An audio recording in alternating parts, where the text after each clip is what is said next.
Just incredible. No other city does it like Marlborough.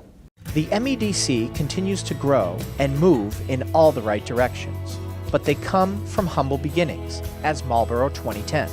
Over a decade ago, the funding came from the private sector as the City Council approved a 2% increase in the occupancy tax. Today, all the money comes from the local option hotel occupancy tax. There is no burden on residential taxpayers. MEDC really is, in all fairness, the sales force for a multi-million-dollar corporation, who represents, it's the sales and marketing arm of Marlborough. And their goal is to drive top-line revenues at every step of the way. So everything that MEDC does and Meredith Harris does is to focus on top-line revenues for the city and growing the pie. Our main mission and goal is to make sure that we're stabilizing the residential tax base, and we do that by making sure that we're bringing a good commercial sector into the community, trying to bring the vacancy rate down and make sure that the business that's looking to come into the Metro West area is coming to Marlborough. The mayor and the city council have always been linked as partners that work together to make Marlborough the best city it can be.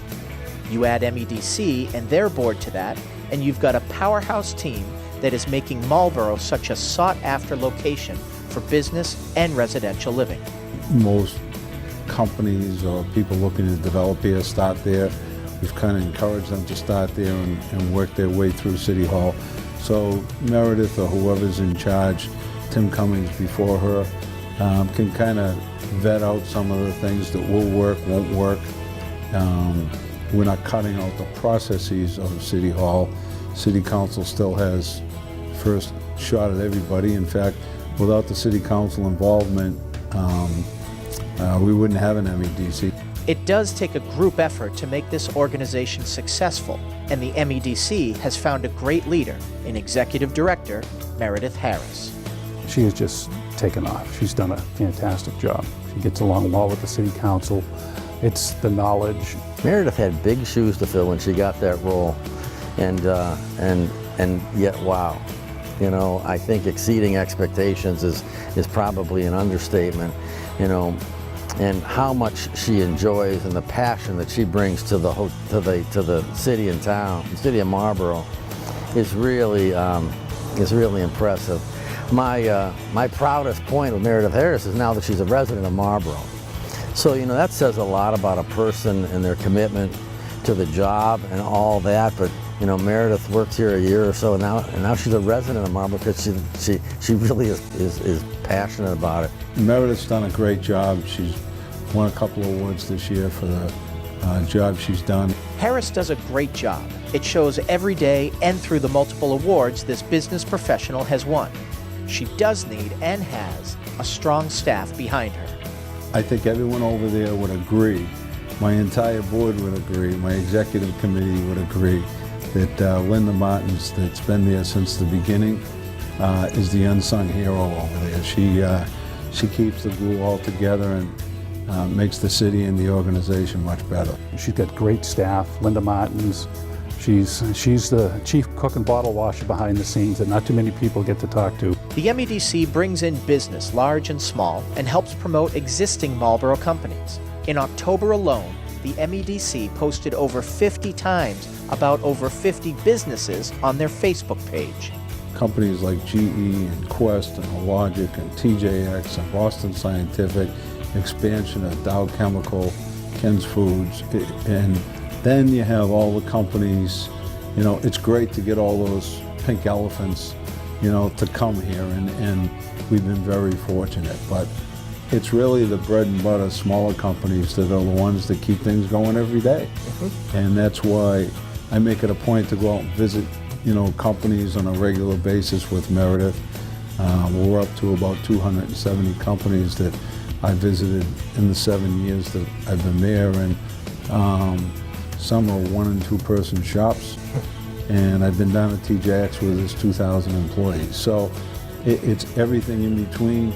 We just want to make sure that the companies know that we're here. We don't want to get in their way. If there's something we can do to help them out so that make sure they expand here or continue to grow here, that's what's important to us. One of the current projects the MEDC is working on closely with the Mayor and City Council is French Hill. We'd love to see it as something such as like a restaurant alley, something like a Shrewsbury Street in Worcester where really walkable. I think it's a natural extension of the downtown.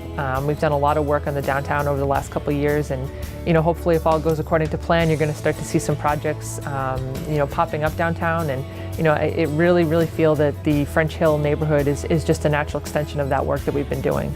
Along with attracting and retaining companies, Harris and her team have completed projects that help with the quality of life in the city, like the Zagster Bikes. That's a program that we launched a couple of years ago from feedback that we heard from the companies in town that amenities are something that they're looking for, and our residents certainly benefit from the amenities that are coming in as well. The biggest thing we hear from companies is that if their employees are happy and they're able to retain a good employee base, they're not going anywhere.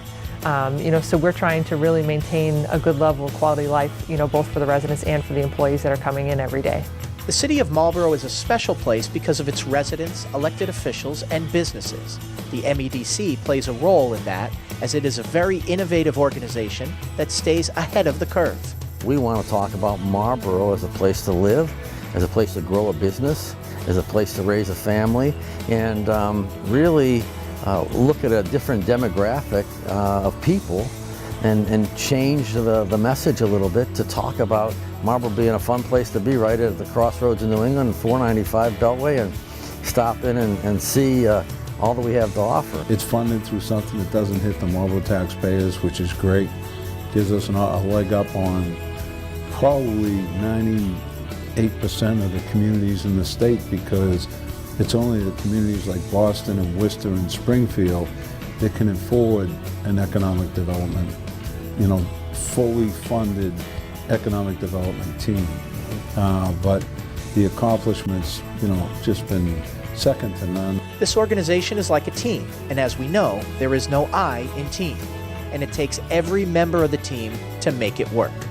The innovative work that we're doing, wouldn't be possible without the support of the City Council and the Mayor. And we have a wonderful board of directors, a great group of folks that are volunteering their time to make sure that the work that we're doing, continues to stay cutting edge, and they give us great ideas, and we're just very grateful for all of those folks to give us the tools to continue to do our job every day.